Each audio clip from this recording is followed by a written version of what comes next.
This is time for another sowing in January. So these are the things I'm going to sow today.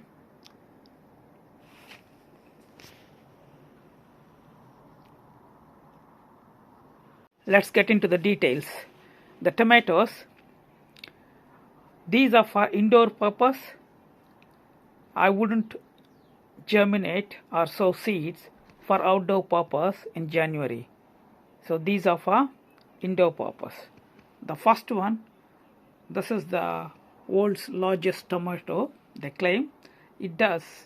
I think 5 years back I had around half a kilo tomato. This is the F1, which is the hybrid variety.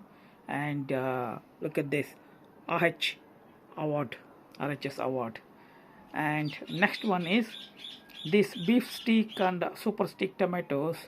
They're hybrid varieties as well. They're so big, and it's very good for the sauce and also for the cooking, these two varieties.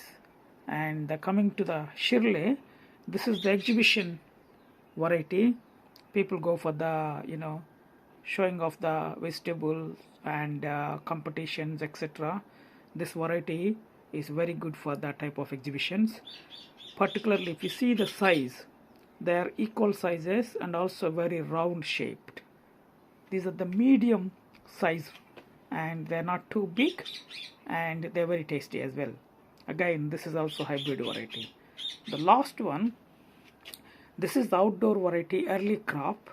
Like they said, what I do with this is I put in a pot indoor, and maybe in the month of May end or June first week I'm going to bring it outside.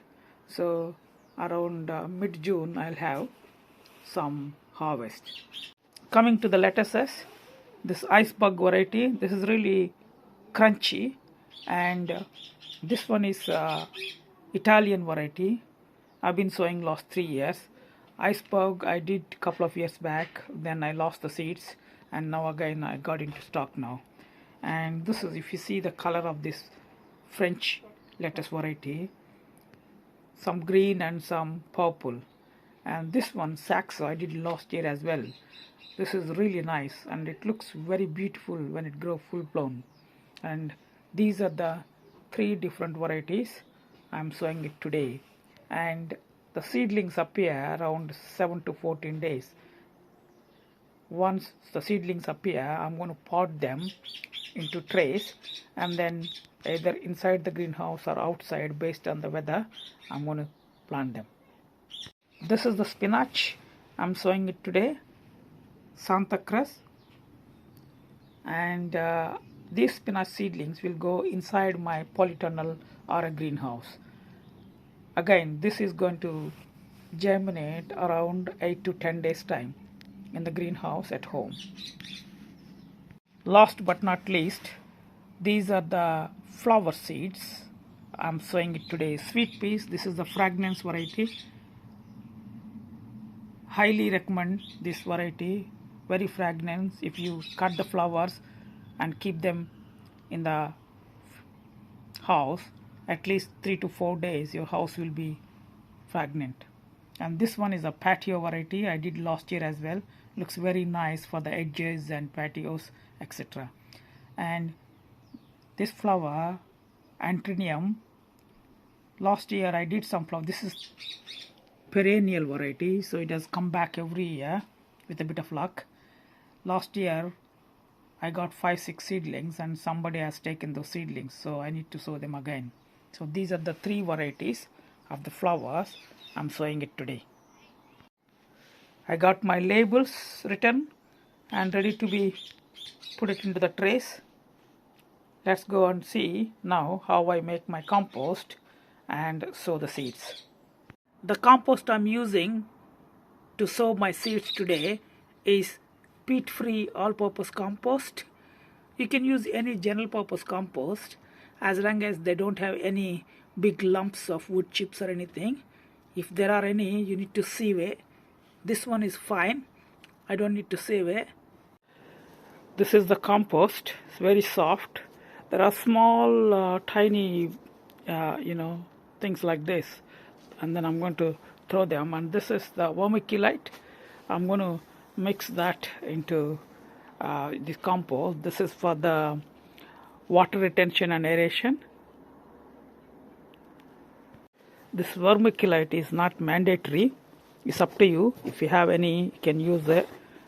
So I have mixed the vermiculite along with the compost. It's all ready to put it in a trays. I'm just filling up these trays.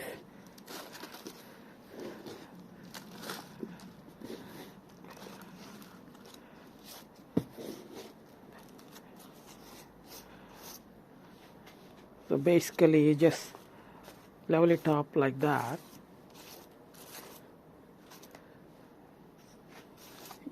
If you want, you can squeeze a bit like this, but it's not required for me. So the trays are ready with the filled compost. So these holes are for flower seeds and spinach seeds, and these trays are for the tomatoes and lettuces. I don't need to make a hole. I just sprinkle the seeds and put a little bit of compost on top of it. Whereas these seeds are rounded and big seeds, they need to go down at least 2 to 2.5 centimeter into the soil. That's why these holes are made. Now I place the labels. You can see. Now time to put the seeds in these trays. Let me start with this spinach. So all I am doing is I'm just dropping 3 seeds per hole. Sometimes some of the seeds might not germinate, so that's why I put 3 or 4 seeds. In this case I'm putting just 3 seeds, and similarly for these I'm going to put 1 or 2 seeds each for these sweet peas as well. Now I have placed all the seeds, you can see, and here also you can see 2 seeds in each hole. And this side, when you come, it's very hard to see the seeds here because the seeds are very tiny for the tomatoes. Whereas lettuces, you can see all those seeds are sprinkled. Now I'm going to put a little bit of compost on top of it and then water. That's it. I added a bit of compost on top of the seeds. Now it's time to water. So I use this bottle top watering method. Basically we don't want too much water, just enough to soak the seeds in the soil, not more than that, otherwise seeds will rot sometimes, so you have to be very careful. Now I have placed a lid on top of the tray. It acts like a bit of protection, also a mini greenhouse within my big greenhouse. So hopefully these seedlings, at least some of them, will germinate in 10 to 12 days. Sometimes if weather is good, they might appear a bit early as well. Let's see.